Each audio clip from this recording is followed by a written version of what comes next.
আজকে কি বলবো নমস্কার? হ্যাঁ নমস্কার, কারণ নতুন শ্রোতা, নতুন যারা রয়েছেন দর্শকবৃন্দ, তারা আজকে যারা প্রথম আমার ভিডিও দেখছেন, আমাকে দেখছেন, নিশ্চিতভাবে তাদের সাথে আমার পরিচিতি হওয়া দরকার।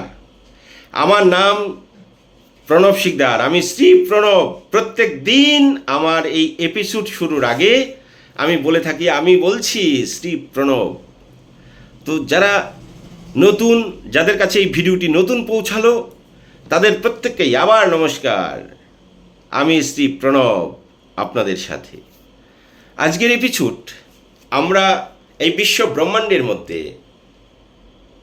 এত বড় একটা বিশালাকার পৃথিবী, গ্লোব,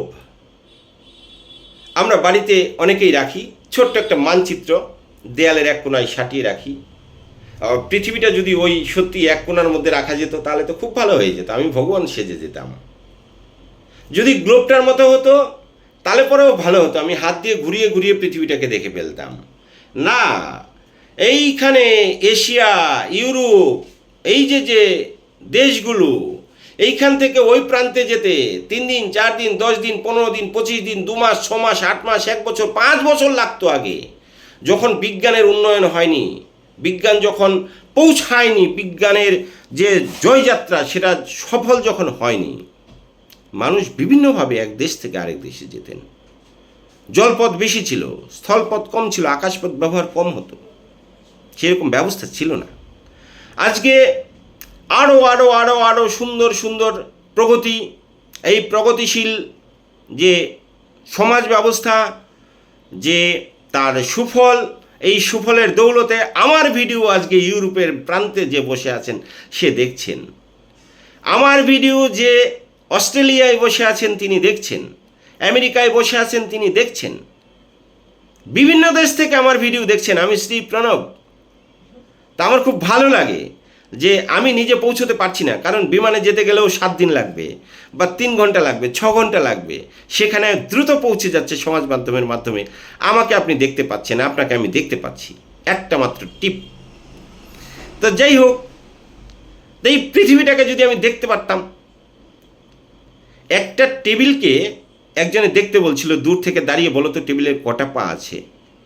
সামনে থেকে টেবিলের 3টে পা দেখতে পায়, ওই প্রান্তে গেলে টেবিলের 3টে পা দেখতে পায়, এইদিকে দাঁড়ালে টেবিলের 2টো পা দেখতে পায়, এইদিকে দাঁড়ালে টেবিলের 2টো পা দেখতে পায়। কিন্তু টেবিলের উপর থেকে দেখতে গেলে টেবিলটার কোনো পাই দেখতে পায় না, টেবিলের নিচ থেকে দেখতে গেলে টেবিলের কি দেখতে পায়, উপরটা দেখতে পায় না।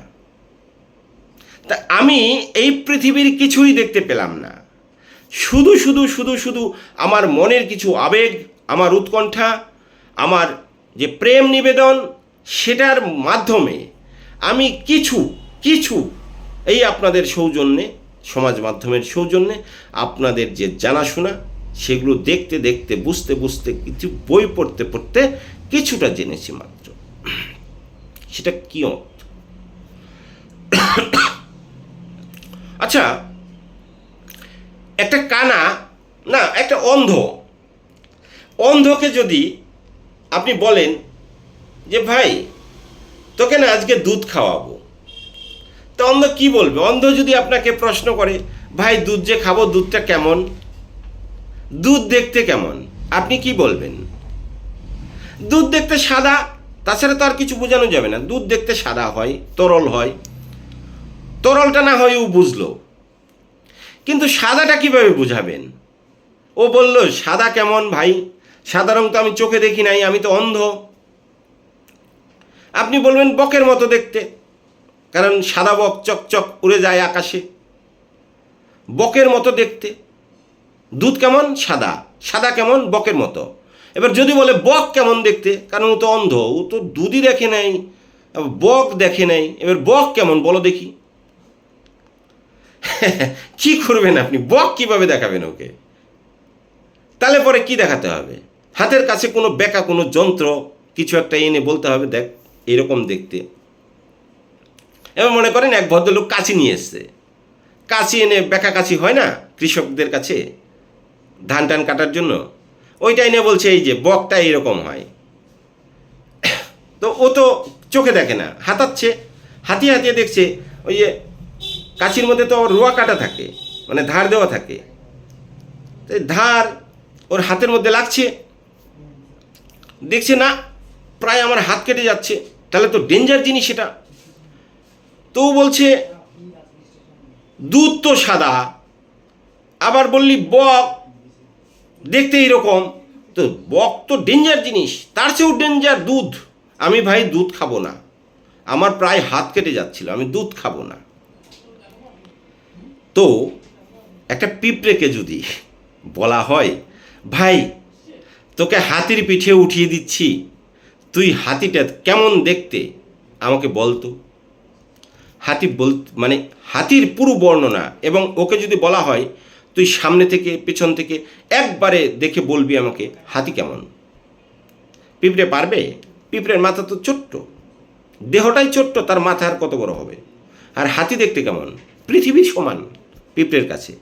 আমাদের কাছে যেমন পৃথিবীটা বিশাল বড়, তা একটা পিঁপড়ের কাছে হাতিটা তো তাই। ও লেজের থেকে তার সুর পর্যন্ত পৌঁছাতে মোটামুটি কয়েক দিন লেগে যাবে, ও ভুলে যাবে লেজ দেখতে কেমন ছিল, তার পিঠে কয়টা লোম ছিল, হাড় ছিল, দৈর্ঘ্য কত, প্রস্থ কত, কান কেমন বলতে পারবে? পারবে না।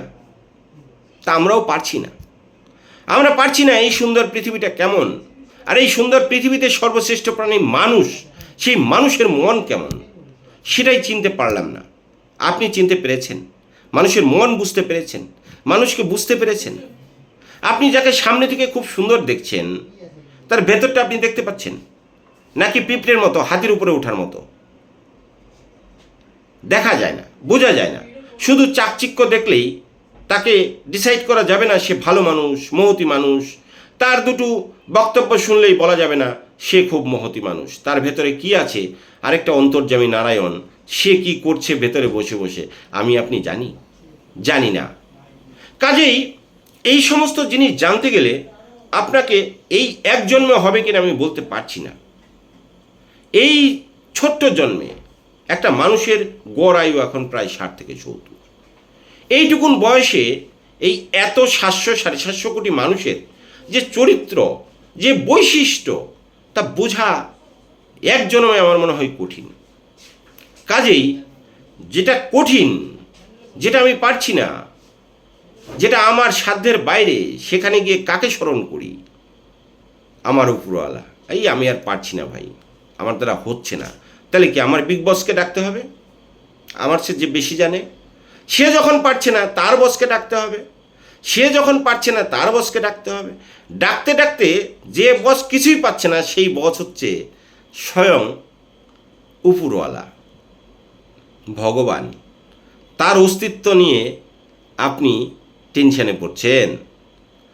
তার অস্তিত্ব আপনাকে খুঁজতে হবে না, নিজের অস্তিত্ব খুঁজেন, নিজের মানসিকতাটাকে খুঁজেন, নিজের বিবেকটাকে খোঁজেন, নিজের অন্তর্যামী নারায়ণ একটা রয়েছে তাকে জিজ্ঞেস করেন, তার সঙ্গে কথা বলেন। আপনি বলেছেন, আপনি সে কি উত্তর দিয়েছে, কি বলেছে?